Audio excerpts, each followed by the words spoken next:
Hello everyone. Thank you for attending today's webinar. I'm excited to spend this time talking about digital accessibility and why green scores can be misleading and what actually matters.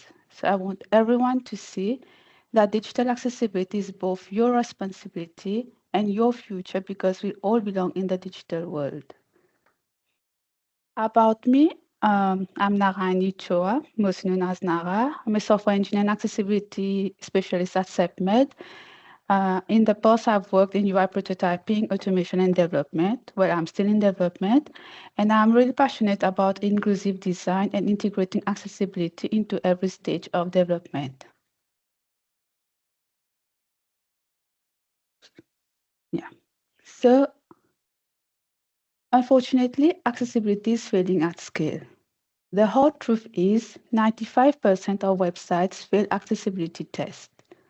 80% of mobile applications have accessibility barriers. And 85% of PDF documents, they fail the basic accessibility requirements. Fewer than 5% of websites are WCAG compliant. Yes, it's less than 5%. And the green Lighthouse score, it feels reassuring, but here's the reality. A green score doesn't mean you're accessible. So if automated scanners cannot catch the real problems, what will? This is the agenda for today. We will cover what digital accessibility really means, some common barriers, the cost of inaction, AI scanners and what actually works, and we'll also look at what AI can or cannot do for accessibility testing. So, what does digital accessibility really mean? It is designing for 1 in 6 people. That's 1.3 billion people worldwide, or 87 million people in Europe alone. And in Germany, this reflects to 7.8 million people with severe disability, which is roughly 1 in 4 people. Around 70% of this disability, it is invisible to naked eyes. There could be someone with low vision, dyslexia, or even a migraine. This is just not visible at first look, but it is a kind of disability. And designing for accessibility is not designing for an edge case. It's designing for real people, people who may be your customers, colleagues, or neighbors. It's important to remember disability is not one thing. Permanent, we have permanent disability, which are long-term or lifelong impairments.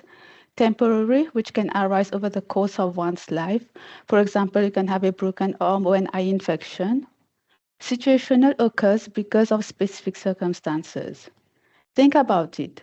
Have you ever turned on the subtitles not because you cannot hear, but because the room was too loud? And finally, cognitive, which may include dyslexia, ADHD, and so on. So the takeaway from this is accessibility is not just for a small group of people. It benefits everyone at different times in different ways. We could also say it's a spectrum and it includes you. Cognitive is about structure, clear hierarchy, predictable navigation, and simple and clear language. Visual focuses on features such as adjusting the contrast between the text and the background colors so it's easier to see, or maybe using larger font sizes for better readability. Motto, you can ask yourself these questions. Can someone use your product without precise mouse control? Can they navigate using only a keyboard? Does the voice control work properly? Then we have auditory, which emphasizes on making digital products and services usable for people who are hard of hearing. This includes offering text alternatives for audio content, or maybe closed captions for videos, and using visual cues in addition to auditory cues for alerts and notifications. Now, what is a curb cut effect, you ask? Ramps were originally built for wheelchairs, right?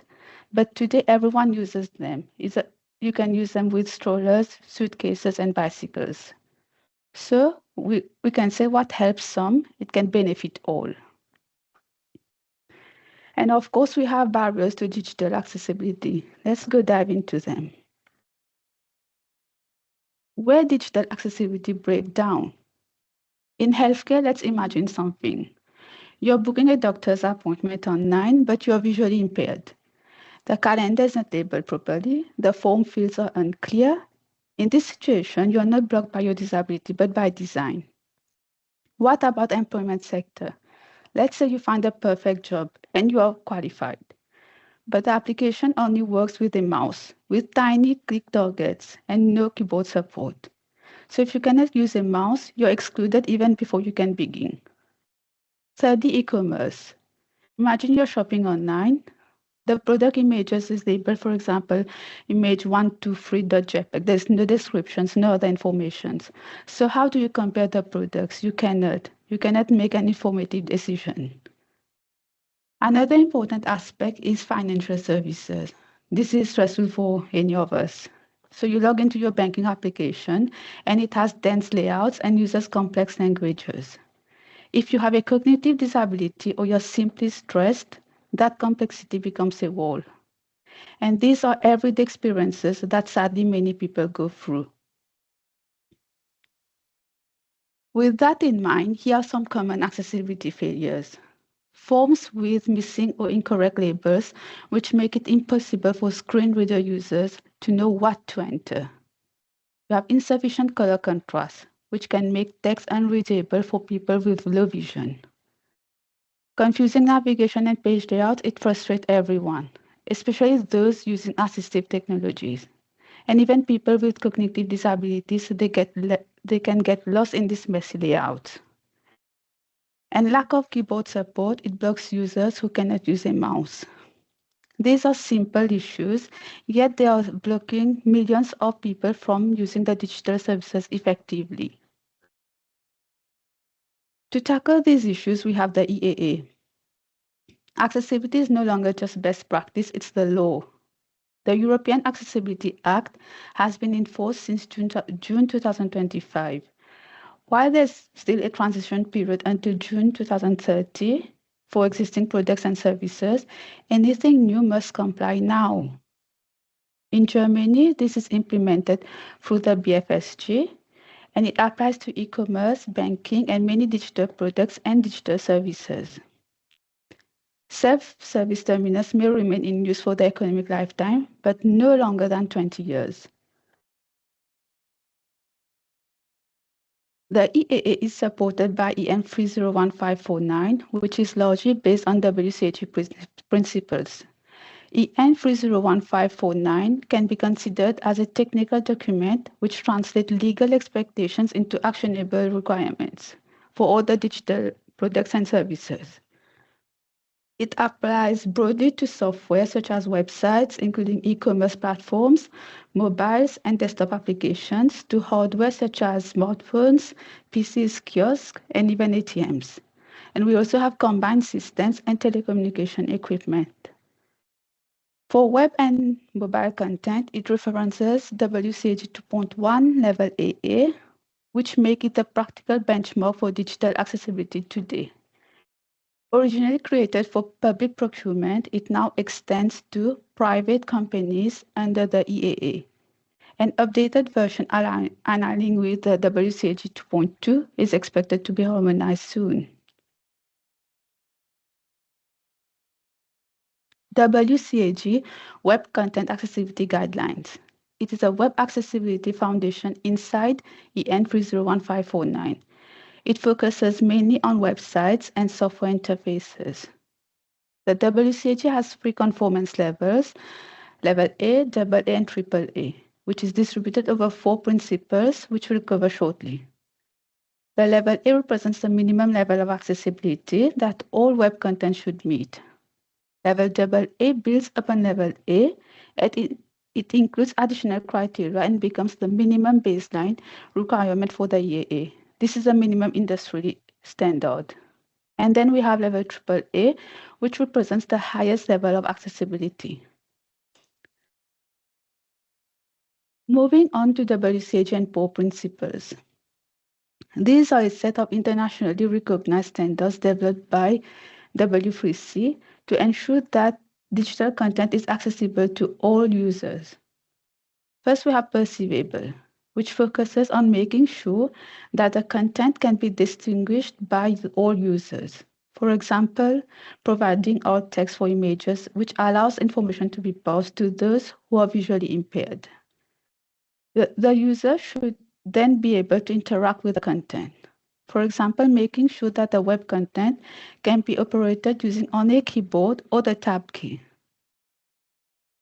Then the content should be understandable, making sure that the content is clear and easy to grasp for all users. Lastly, the digital content should be robust and work well with any device or browser, and it should work now and as they are evolving. Of course, developing digital solutions to be accessible comes at a cost. But what about the cost of inaction? Let's unpack what's at stake. In Germany, violations means fines up to 100,000 euros per offense. But the consequences, it go beyond fines. You risk product withdrawal, costly recalls, and even lawsuits from competitors. This can affect your reputation. Accessibility protects your business from serious legal and financial consequences. Here's where it gets interesting. Building accessibility from the start is cost-effective, but fixing it later is not. Retrofitting can cost 10 to 30 times more than doing it right the first time. Emergency remediation alone can range from 50 to 500,000 euros just for the fix. Meanwhile, 1 in 6 users are excluded, and inaccessible websites lose an estimated amount of $7 billion globally each year. This is each year. Yeah. The bottom line is proactive accessibility is predictable and affordable, and reactive accessibility is expensive and avoidable. The real question is not whether you can afford accessibility, it's whether you can afford not to. Then, how do we measure and test accessibility? Let's take a closer look at AI scanners and what actually works. Here's a fundamental challenge we face in accessibility testing today. On the left, we see what's easy to test. The binary, measurable items such as alt text presence, we have the color contrast ratios, and form labels. These automated checks, they give us the satisfying green check marks. But here's the reality. Parsing these automated tests does not guarantee an accessible experience. The right side shows what truly matters: meaningful content, logical navigation, and clear error messages. These require human judgment and real user testing. This is why a perfect automated score can still leave the users frustrated and excluded. What we should expect from WCAG 3.0. The accessibility world is evolving and beyond the simple pass-fail metric. WCAG 2.1 and 2.2, they gives us the binary compliance. You either pass or fail each criterion. But WCAG 3.0, it introduces a revolutionary approach with graduated scoring. We have from 0 to 5 points per outcome. This new model recognizes that accessibility exists on a spectrum, and it rewards continuous improvement rather than just meeting the minimum thresholds. The conformance levels are bronze, silver, gold, and beyond, which shift our focus from checking boxes to achieving real user outcomes. This approach encourages innovation and acknowledges that true accessibility is about user experience and not just some technical compliance. Let's be clear about AI's role in accessibility testing. AI is excellent at measuring tasks like detecting missing alt text, broken area, color contrast issues, or even scanning thousands of pages quickly. It's really fast and scalable. But it can't judge whether the alt text is meaningful, whether the navigation is logical, or the experience truly works for the users. AI can even hallucinate. It can generate alt text and then evaluate its own invention. So the takeaway from this is AI is a powerful first step, but real accessibility still requires human expertise. Keeping that in mind, we can say there's no single testing method which captures everything, and this data proves it. Automated tools find 30 to 60% of issues quickly and cost effectively, but it misses crucial user experience problems. Manual testing catches around 30 to 50% of issues. It focuses on usability and context, but it's really slow and expensive. Here's a game changer. AI-assisted automation can potentially detect up to 70% with continuous learning. But the hybrid approach, which is combining automated scanning, AI insights, and human expertise, this can achieve 80 to 95%. The lesson? Stop relying on any single method. True accessibility requires a comprehensive and multi-layered testing strategy. Here's one thing you can do today, right after the webinar. No tool, no license, no training needed, just your keyboard. So disconnect your mouse, open any web application, press tab and see if you can reach every interactive element. See if you can see where the focus shifts to. And can you complete a code task using only the keyboard? If not, you have just found yourself your first real accessibility barrier. Before we wrap up, make sure you remember these 3 points. Accessibility affects more people than you think. We have permanent, temporary, situational disabilities, which can touch anyone and everyone at any stage. Secondly, green scores can be misleading. Even AI can't replace human judgment in accessibility testing. And the best first step costs nothing. Test your software with a keyboard today.